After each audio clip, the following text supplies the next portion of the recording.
नाज़रीन आदाब, Ruby channel के आलमी खबरनामे में मैं सैयद अनवारुल्लाह गौरी हाजिर हूँ कुछ अहम खबरों के साथ। तो आइए सबसे पहले नजर डालते हैं अहम खबरों पर।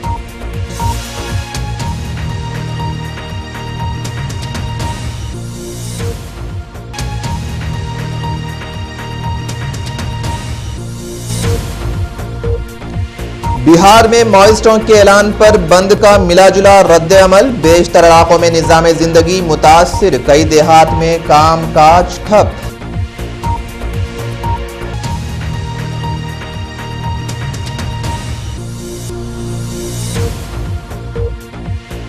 झारखंड में माओ नवाजों की सरगर्मियां उरूज पर, पुलिस की जानिब से बड़े पैमाने पर ऑपरेशन का आगाज।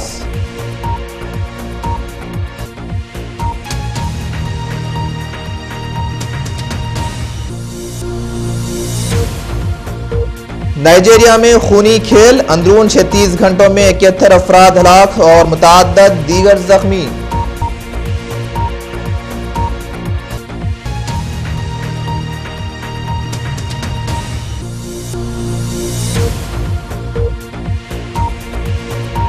और ब्राजील में बस और ट्रैक्टर के दरमियान खौफनाक तसादुम, 13 अफराद हलाक और दीगर जख्मी।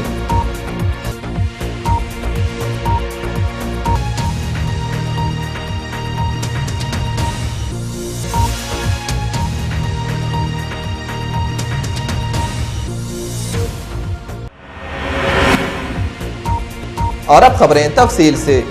रियासत बिहार में माओइस्टों की जानिब से बंद के ऐलान पर बेशतर इलाकों में निजाम जिंदगी मुतासिर रही, जिसके पेश नज़र तमाम तालीमी व तिजारती इदारे बंद रहे, जबकि बंद के दरमियान महकमे ट्रांसपोर्ट ने बस खिदमात को मुअत्तल किया था, जिसकी वजह से अवामुन्नास को अपने मंजिल मकसूद तक रसाई के लिए कई दुश्वारियों का सामना रहा। बताया गया है कि बिहार में बागी माओइस्ट गरीबों के हुकूक और उन्हें अराजियात की फ्राहमी के लिए हुकूमत और दौलतमंद तबके से लड़ रहे हैं। याद रहे कि मुल्क में माओइस्टों की जानिब से सिक्योरिटी फोर्सेस के खिलाफ जदीद तरीन हथियारों का इस्तेमाल कर रहे हैं, जिसके बाइस सिक्योरिटी दस्तों में तशवीश की लहर पाई जा रही है। क्योंकि मगध प्रमंडल में आज बंद का आह्वान किया गया है नक्सलियों के द्वारा, उसी के मद्देनजर को देखते हुए हम लोग लोकल गाड़ियों को बंद कर दिए। गाड़ी तो है नहीं, आज बंदी है मगध, इसी कारण बस नहीं मिल पा रही है, जिसके कारण परेशानी हो पा रही है, हमारी जाने में असुविधा हो रही है। झारखंड में बारूदी सुरंग धमाकों के बाद रियासत भर में बड़े पैमाने पर सिक्योरिटी फोर्सेस की जानिब से माओइस्टों की गिरफ्तारी के लिए तलाशी मुहिम चलाई जा रही है। वाज़ेह रहे कि पीर के रोज झारखंड में माओ नवाजों ने बारूदी सुरंग के जरिए 2 पुलिस एहलकारों को हलाक करते हुए दीगर मुतअद्दिद पुलिस जवानों को जख्मी कर दिया है, जिसके बाद झारखंड पुलिस की जानिब से माओइस्टों की गिरफ्तारी और मगविया सरकारी ओहदेदार की रिहाई के लिए बड़े पैमाने पर ऑपरेशन किए जा रहे हैं। अभी हम लोगों ने दोनों तरफ गोलाबार एनकाउंटर हुआ है, दोनों तरफ से गोली चली। अभी हम लोग अभी स्थिति में नहीं कितने आदमी उस तरफ जड़ है। हिंदुस्तान की मारूफ प्लेबैक सिंगर लता मंगेशकर के मारूफ गीत ऐ मेरे वतन के लोगों की गोल्डन जुबली तकरीब 27 जनवरी सन 2014 बरोज इतवार को मुंबई में मनाई गई। सबसे पहले लता मंगेशकर ने शायर प्रदीप के लिखे इस नगमे को 27 जनवरी 1963 को हिंदुस्तान के पहले वजीर आज़म पंडित जवाहरलाल नेहरू के सामने गाया था। सन 1990 की दहाई में बीबीसी के नरेश कौशिक से एक मखसूस मुलाकात के दौरान इस गीत के खालिक शायर प्रदीप ने इसकी बाबत ये दिलचस्प कहानी बजात खुद बताई थी। शायर प्रदीप ने इस गीत के बारे में कहा था, सन 1962 में होने वाली हिंदुस्तान चीन जंग में हिंदुस्तान को शिकस्त हुई थी। पूरे मुल्क का मोराल गर हुआ था, लोग शिकस्त खोर्दा महसूस कर रहे थे। ऐसे में सबकी निगाहें फिल्मी दुनिया और शायरों की तरफ उठी कि वो किसी तरह लोगों में जोश भरें और इस शिकस्त खोर्दगी के आलम से निकालें। हुकूमत की तरफ से फिल्मी दुनिया को कहा जाने लगा कि भाई अब आप लोग ही कुछ कीजिए, कुछ ऐसी तख्लीक सामने लाइए कि पूरे मुल्क में एक बार फिर से जोश आ जाए और चीन के हाथों होने वाली शिकस्त के ज़ख्मों पर मरहम रखा जा सके। मुझे पता था कि ये काम मुफ्त में कराया जाएगा, इसमें पैसा तो नहीं मिलना। मैं इससे बचता रहा, लेकिन आखिर कब तक बचता, मैं लोगों की निगाह में आ गया। चूँकि मैंने पहले भी हुबुल वतनी के नगमे लिखे थे, इसलिए मुझसे कहा गया कि ऐसा ही एक हुबुल वतनी के जज्बे से सरशार गीत लिखा जाए। इस दौर में फिल्मी दुनिया में 3 अजीम आवाज़ें हुआ करती थी, मोहम्मद रफ़ी, मुकेश और लता मंगेशकर। उसी दौरान नौशाद भाई ने तो मोहम्मद रफ़ी की आवाज़ में अपनी आज़ादी को हम हरगिज़ भुला सकते नहीं पेश कर दिया। ये गीत बाद में दिलीप कुमार की फिल्म लीडर में इस्तेमाल हुआ। राज कपूर साहब ने मुकेश से जिस देश में गंगा बहती है में गीत गवाए, तो इस तरह से रफ़ी और मुकेश तो पहले ही रिजर्व हो गए। अब बची लता। इनकी मखमली आवाज़ में कोई पुरजोश गाना फिट नहीं बैठता, ये बात मैं जानता था। तो मुझ में वतनी जज्बात से लबरेज एक गीत लिखने का ख्याल पैदा हुआ। इस तरह से ए मेरे वतन के लोगों गीत का जन्म हुआ। उसे लता ने पंडित जवाहरलाल नेहरू के सामने गाया और उनकी आंखों से भी आंसू छलक आए। वाज़ेह है कि इससे क़ब्ल सन 1952 में आने वाली फिल्म जागृति में शायर प्रदीप का तख्लीक़ करदा गीत दे दी हमें आज़ादी भी बहुत मशहूर हुआ था। ये गाना महात्मा गांधी के नाम मानून किया गया था।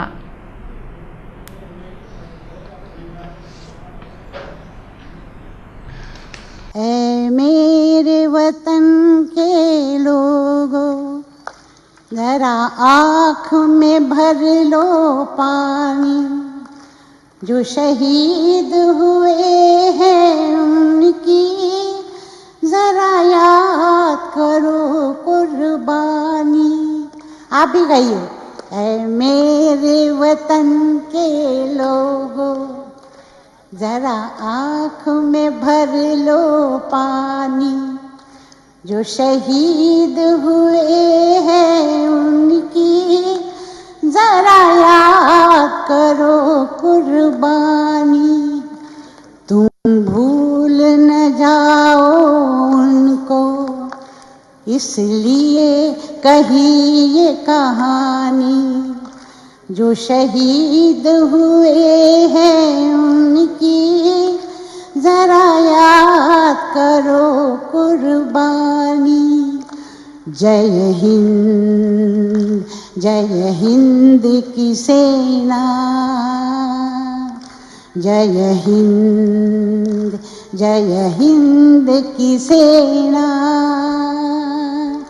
जय हिंद, जय हिंद, जय हिंद।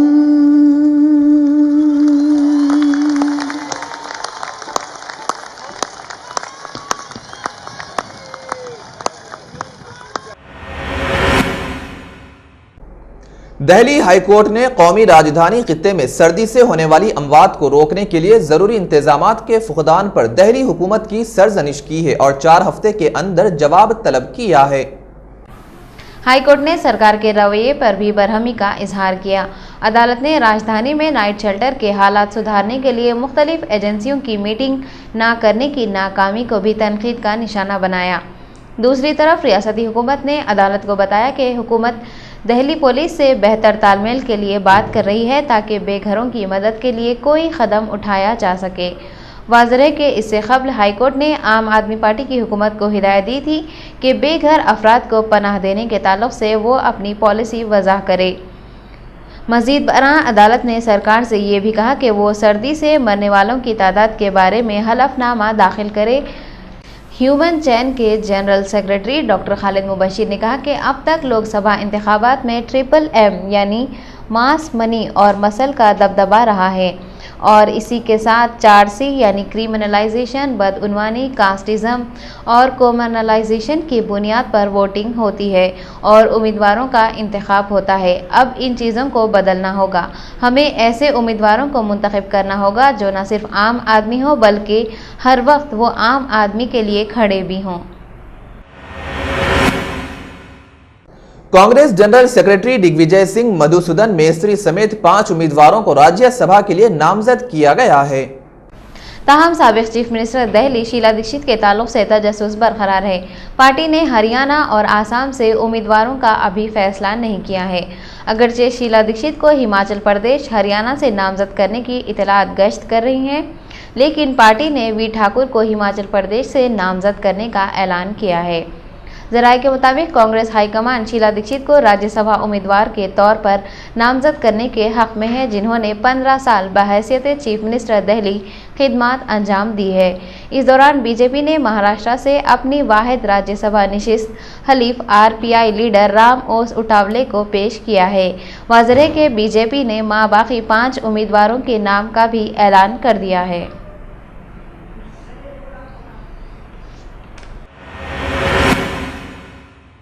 आम आदमी पार्टी ने दावा किया है कि गुज़िश्ता 17 दिन से जारी खुसूसी मुहिम में 98.5 लाख अवाम ने रुकनियत हासिल की है। 10 जनवरी को आम आदमी मुहिम का आगाज़ किया गया था और 26 जनवरी तक 1 करोड़ अरकान का निशाना मुकर्रर किया गया था। पार्टी के सीनियर लीडर गोपाल राय ने बताया कि मुल्क भर में मुहिम का गैर मामूली और हौसला अफजा रद्द अमल रहा है और समाज के तमाम तबक़ात ने पार्टी में शमूलियत इख्तियार की है। वाज़ेह है कि गुज़िश्ता 17 दिन में 98,45,745 ने रुकनियत हासिल की है और इस फहरिस्त में उत्तर प्रदेश और बिहार सबसे आगे हैं।